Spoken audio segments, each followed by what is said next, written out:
Aqui no B. B. Lá, ó. B.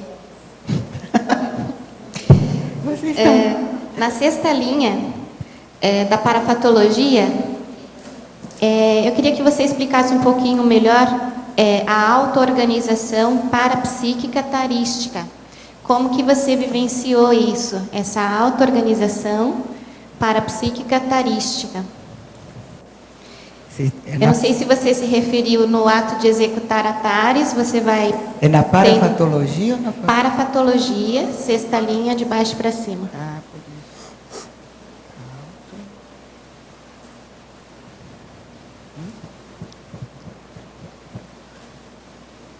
Está aqui, achei. A auto-organização parapsíquica. Em que medida isso auto-organiza a pessoa ou você organiza atares? Eu não entendi muito bem. Que essa organização foi assim, de não me desviar da auto-organização. A primeira coisa que eu consegui entender quando eu estava estudando, e nem era ainda a conscienciologia, era mesmo estudando até psicologia, era de organizar como é que eu iria me preparar para o trabalho, trabalhar como psicólogo, né? Então, essa era organização, nem se falava em auto-organização. Era organizar, então, aquele conhecimento que eu já tinha, como é que eu iria organizar. Agora, à medida que eu entrei para o estudo mais aprofundado da projeciologia, da conscienciologia, os paradigmas foram mudando. O paradigma convencional foi se ampliando. Mesmo o paradigma espiritualista, que trazia um conhecimento muito, assim, paranormal do que acontecia. Porque esses eventos de interdimensão já aconteciam comigo normalmente. Só que eu não tinha a ampliação do conhecimento. Eu não tinha essa autotares, ou não tinha esse esclarecimento sobre o que ocorria. Eu fui ter só a partir desse estudo da conscienciologia. A TENEPS, então, foi uma alavanca para eu fazer uma, vamos dizer assim, uma reciclagem maior, uma reciclagem mais profunda e auto-organização, se podemos chamar assim, uma auto-organização parapsíquica, tarística, e que pode dar outras denominações, assim como cosmoética, todo esse aprofundamento e todas esse conhecimento que... Então, foi a prática da TENEPS que te possibilitou... alavancou o aprofundamento da TARES. Foi. Tá. Quer dizer, que quando eu comecei a dar aula no Instituto, eu não tinha também todo esse esclarecimento. Mas as aulas ajudaram muitíssimo, porque as aulas ajudavam a organizar holossomaticamente. Tinha que organizar as energias, as emoções, os pensamentos. Então, dessa maneira, organizava a consciência para transmitir aquele conhecimento.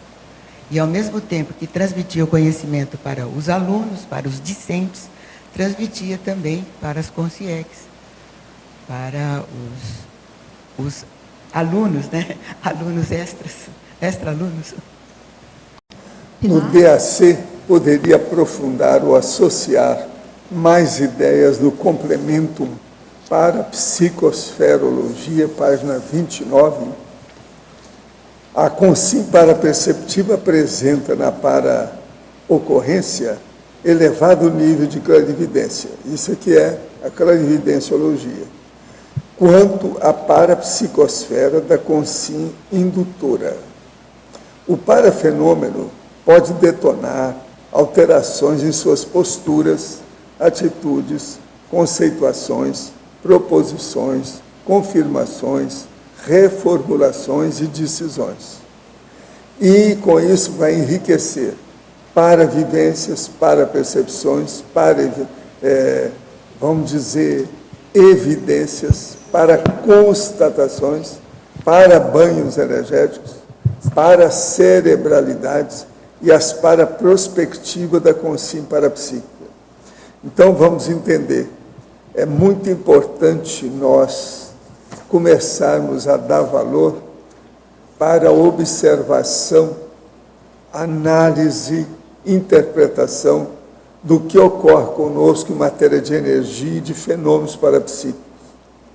Agora, isso vai mexer na nossa psicosfera, na nossa holosfera, no holopensene energético da condição de ideias que nós temos em torno da gente. Agora, isso aí então faz com que a gente mude, comece a fazer uma reciclagem natural naquilo que nós temos. Então, os fenômenos, de modo geral, seja o que for, aconteceu conosco, seja desagradável ou agradável, a gente não deve deixar passar batido. O ideal é procurar interpretar, entender, ver a causa daquilo. Nenhum fenômeno ocorre à toa.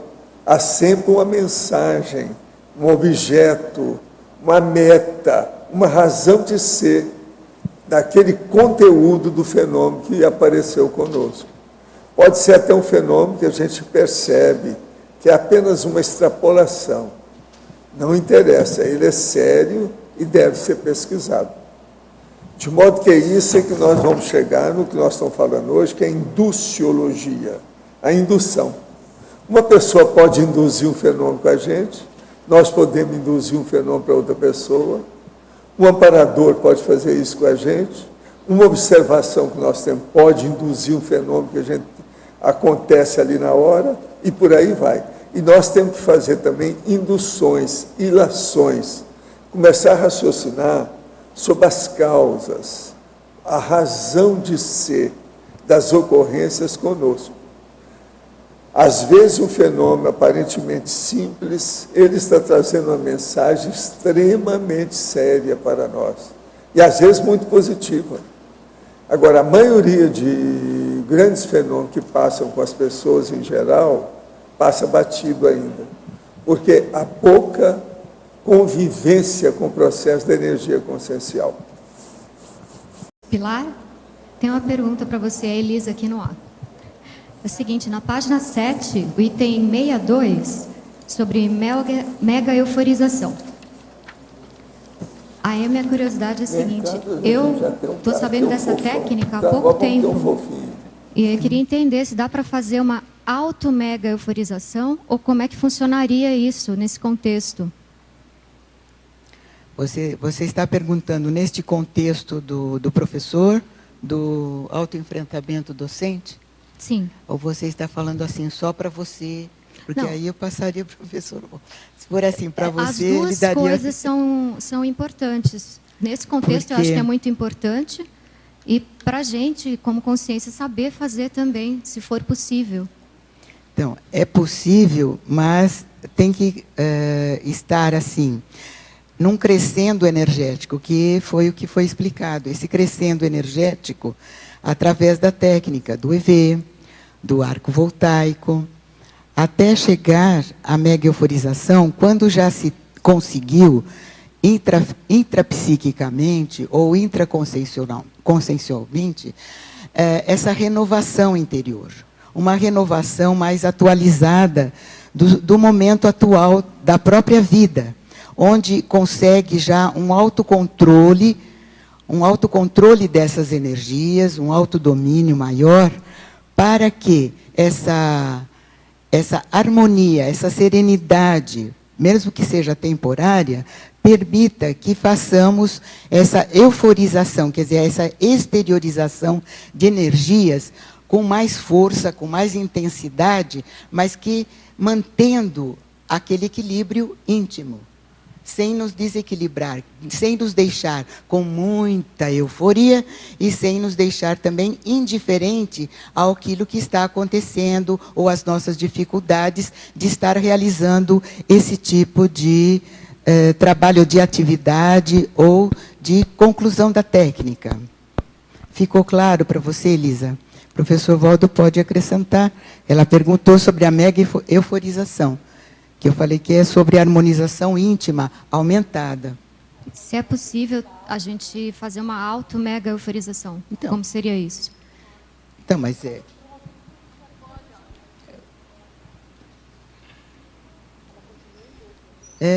continua em dúvida? Sim, como é que seria a técnica? Eu entendi a parte energética. Então, você entendeu como é que funciona a mega euforização. Agora, como é que você faz esse funcionamento? Você é que vai fazer funcionar. Sim.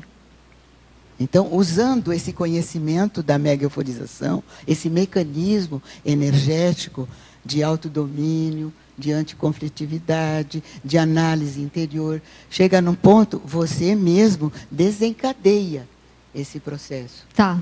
Então, você vai desencadeando aos poucos, à medida que você vai chegando nesse nível de autodomínio, de autoconscientização do seu autoenfrentamento. Tá certo. Ficou claríssimo Ficou mais agora. Claro? Sim, sim, muito obrigada. Você não tinha se colocado na mega euforização. Você perguntou sobre, sim. Mas quando você ouviu a resposta, você não se colocou. Primeiro você entendeu o que é. Eu entendi um passo a passo. Agora entendeu ficou mais claro. O processo, né? Sim. Entendeu o processo. Agora, como é que eu entro nesse processo? Né? Entendi. Então, agora é esse trabalho. E aí, como foi lembrado pelo professor, que cada um de nós é um fator intencional para o outro, né? Então, você foi o meu fator intencional para ampliar esse conhecimento. Eu sou o fator intencional para que você realize a técnica. Entendi. Ficou claro? Tá ótimo.